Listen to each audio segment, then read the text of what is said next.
Hey everybody, and Tony here with yet another tribute video to another original Nicktoon that aired on August 11th, 1991. That also was the same airing date and year for the likes of the Rugrats and Ren and Stimpy. And that is Doug. Now, just like with Ren and Stimpy and the Rugrats, Doug was also the founding fathers of the Nicktoons that have yet to come.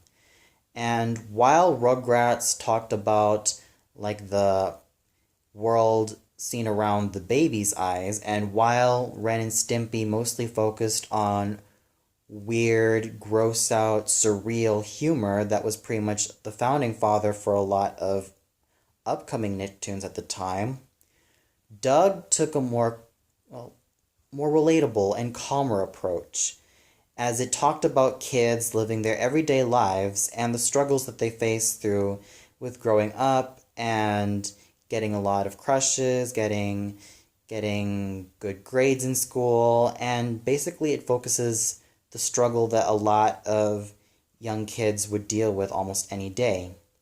Now, this was also based off like how Jim Jenkins lived his life in Virginia. Not to mention, I would say that this show also took some tips from the likes of the Peanuts Gang comics and a lot of other comics that talked about kids growing up.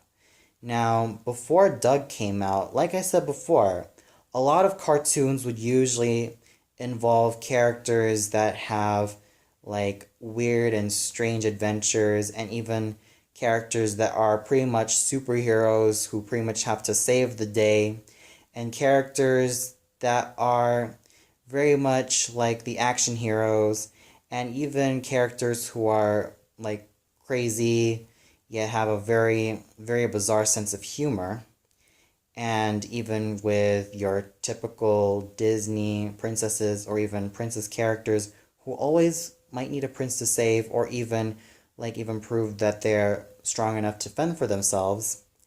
Doug was a show that basically talked about how kids grew up, how kids would learn every lesson that they have in their lives, and it goes it goes through a lot of moments like how kids deal with grades, how kids deal with school, how kids deal with a lot of other things in their lives, and even have some sort of passion that they each want to have, that they want to do when they grow up, and who they aspire to be, and who they look up to a lot.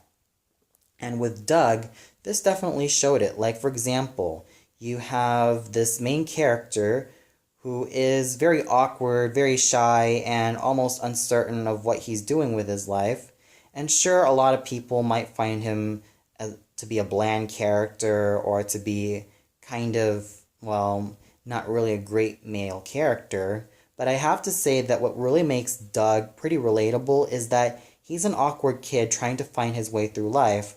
At the same time, he keeps a journal in which he writes all of his daily exploitations, and also has a lot of these, fantasies and even imaginations that he has, especially when it comes to hosting a party or getting the girl, which is Patty Mayonnaise, and a lot of other things as well, especially when it comes to his alter ego, who is a superhero known as Quailman, who has a lot of these aviary powers and uses them for a lot of really great deeds, not to mention a lot of other characters that Doug looks up to. Like, for example, you have the Indiana Jones parody, Race Canyon, and then you have the James Bond parody, Smash Jones. Now, these were basically characters that Doug looked up to and wanted to aspire to be like, and even learned from them as well. And this show also did focus on a lot of quirky characters as well. Like, you have Skeeter, who is the best friend who constantly makes all of these sound effects and honking noises. Patty Mayonnaise, who is the girl next door. BB Bluff, who is the rich girl with a sort of a nice edge as well. Roger Klotz, who is the main bully, even though he's shown to have a few instances in which he can be nice. And then you even have characters like Doug's parents, who are very nice and very dedicated parents, with the father being the photographer and the mom being like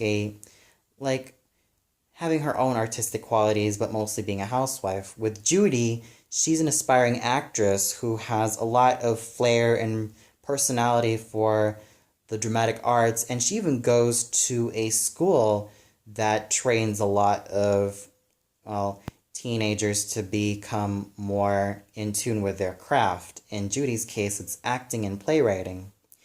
And even a lot of the other side characters were even interesting as well, like Chalky, who is a very intelligent and very bright young man who is also extremely well rounded and really well loved by a lot of people.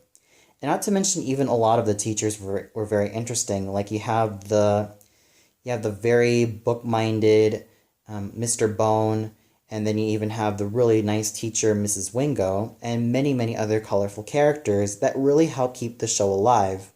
Of course, not a lot of people may care for Doug, but at least with him as a character, he's at least relatable, and at least he's very understandable as a character. We get to see him sort of face these situations and how he deals with them. And at times he's rather unsure, and at times he always needs consultation from either his best friends or even his parents on how he has to go through these situations. Essentially, Doug is a very flawed character, and that's why I really much root for him as well. I mean, he's also the successor to Charlie Brown, but even though Charlie Brown does get screwed over several times, Doug does get screwed over, but at least he always manages to find a way out of it, and at times finds a way to make it all better again. And that's what really makes Doug a pretty good character.